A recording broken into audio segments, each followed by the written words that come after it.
La célébration de la Tabaski, également connue sous le nom d'Eid al-Adha, a été empreinte de dévotion et de ferveur dans la matinée de ce vendredi 6 juin 2025 à la mosquée centrale Bakoyeno-Akli dans la commune d'Afrankou. Les fidèles se sont réunis en grand nombre pour marquer cette occasion sacrée qui symbolise le sacrifice et la soumission à la volonté divine. Dès l'aube, les fidèles de la mosquée ont commencé à affluer, arborant leurs plus beaux vêtements pour ce jour de célébration.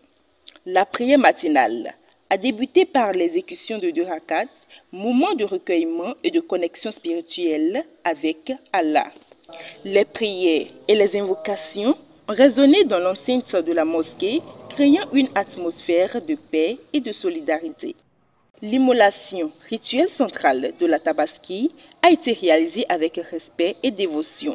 Les fidèles ont suivi les prescriptions religieuses, se remémorant l'histoire du prophète Ibrahim et de son sacrifice. Ce acte fort symbolise non seulement le dévouement à Dieu, mais aussi le partage et la charité envers les moins fortunés. Dans son sermon, l'imam a livré des enseignements précieux, rappelant l'importance du sacrifice, de la patience et de la gratitude. Il a encouragé les fidèles à renforcer leur foi et à s'engager dans des actions altruistes afin de vivre pleinement l'esprit de la Tabaski. Nous remercions Allah qui nous a fait voir aujourd'hui. Aujourd'hui, c'est 2 fêtes à la fois. La fête Juma, le jour de Juma vendredi, c'est une fête pour les musulmans. Et encore la fête de la Tabaski, quand on émeut les moutons. Et il y a beaucoup de leçons à tirer dedans. Mais l'essentiel, tout d'abord, la crainte d'Allah. Il faut avoir la crainte d'Allah. Qui veut émeuler le mouton doit avoir la crainte d'Allah. Et il doit être sincère envers son Dieu. Et il doit être un bienfaiteur. Toujours prier, les 5 prières quotidiennes, tout doit l'avoir. Et le deuxième message, nous prions ici aux Dieu. On a des frères et sœurs à Gaza, à Palestine. Ils ne peuvent pas prier comme nous. Ils ne peuvent pas fêter comme nous. Ils sont en détresse. Donc on doit prier envers eux. Si on a de l'argent, on doit envoyer vers eux et de la nourriture. Mais la plus forte chose, c'est d'envoyer la prière, de leur prier, que Dieu soit avec eux, que Dieu les assiste. Ceux qui sont partis parmi eux, que Dieu les bénisse et qui nous bénisse aussi. Et que Dieu bénisse le Bénin tout entier.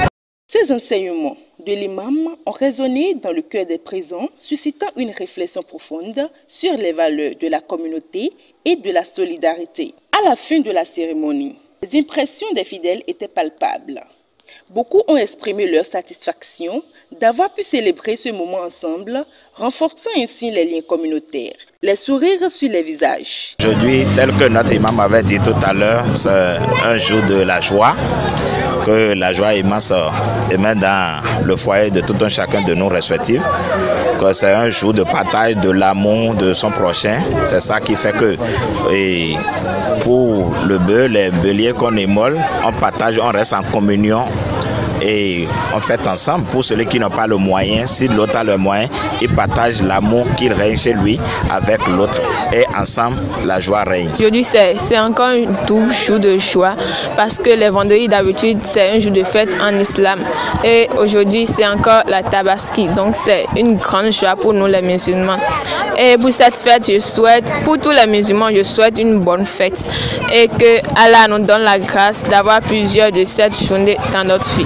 La communauté musulmane, comme on l'a toujours dit, je souhaite bonne fête à tout chacun et que la fête soit belle. La Tabaski à la mosquée centrale Bakoyeno-Akli a été ainsi une journée mémorable, riche en enseignements et en partage, illustrant parfaitement l'essence même de cette fête religieuse. Les fidèles sont repartis le cœur léger, nourris de spiritualité et d'espoir pour l'avenir.